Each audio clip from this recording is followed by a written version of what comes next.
Hey friends, I wanted to pop in and offer a little bit of a guide for the Stimen vaults and how to get to at least floor 10. We weren't able to clear floor 10. We have an average ability score of a little over 6K, and the DPS just wasn't there. That said, I looked for a guide online for strats for this place and could not find them, so I just made one myself. I hope it helps. Okay. So once you've been in the Stimen vault, you can't actually go in it again. So I'm going to show you this. I threw together a really fast 3D model to kind of give you an idea of the layout. So you're going to start right here. Now there are packs of mobs all the way across the bridge, like the little piers, and then you're going to come down and there's more mobs down here. Now, if the most common issue we were running into is that if you kill these one at a time, it's just too slow.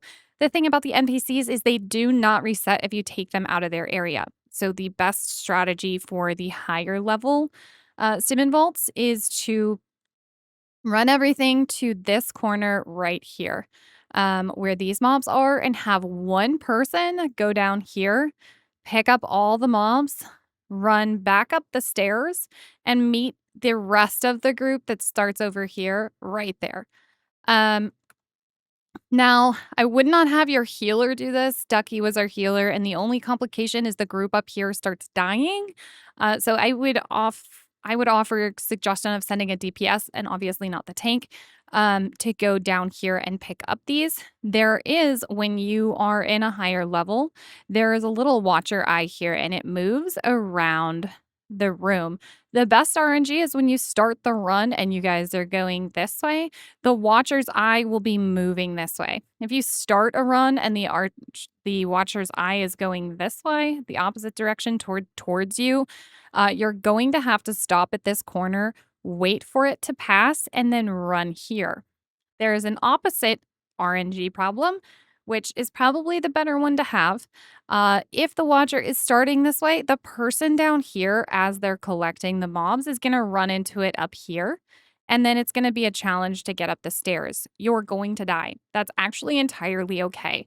Wait for the watcher eye, revive, get all the mobs, and then run back up the stairs as soon as the watcher eye has cleared the stairs. It's not that bad. Even though you're going to die and wait 10 seconds, it's still way faster to die and then take them back up the stairs and meet the group here and then mass kill all the mobs in one spot than to attempt to run down here where a lot of these mobs are rangers and they're just like standing haphazardly, awkwardly around the room while the rest of the group is here. That's where the biggest time kill is when ads are just free roaming. Easy ways to remedy that. If you do have someone free roaming and you guys are down here, go to this little corner right here. It will line of sight everything. Of course, again, you have to watch the watcher. So, best strat, 4 people run over here. One person runs down here, picks up all the mobs, meets the rest of the group up here. And you fight them all right here. You don't need to do this strat if there is like a giant boss mob in here and it's just a single mob. Just run up, collect all this stuff. So you go start here, boom, boom, fight it all right here, jump down, fight the single boss. This strat is less effective when there's a boss. You don't really need to, especially because the boss is going to be doing special AoEs. It'll make it a challenge. We made it to floor 9. Floor 10 is a straight boss check, and I'll talk about him in just a second. Okay, so once you are at the boss fight, this is a straight DPS check. There is 2 mechanics to be really careful of, aside from the obvious things falling on the ground. The biggest one is going to be he's going to throw his axe somewhere. You really want to run and kill the axe, and then you'll have a damage buff to kill him.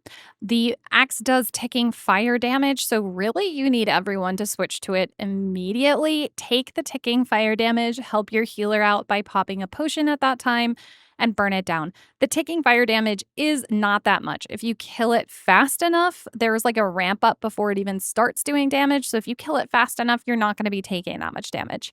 The other one is when he does his massive whirlwind. Obviously, don't stand in that. You're going to just take damage. Yes, eat the time break and run out of it, wait for it to end, and then run back in. It It will kill your damage if you're dead longer than it will to just dodge the mechanic.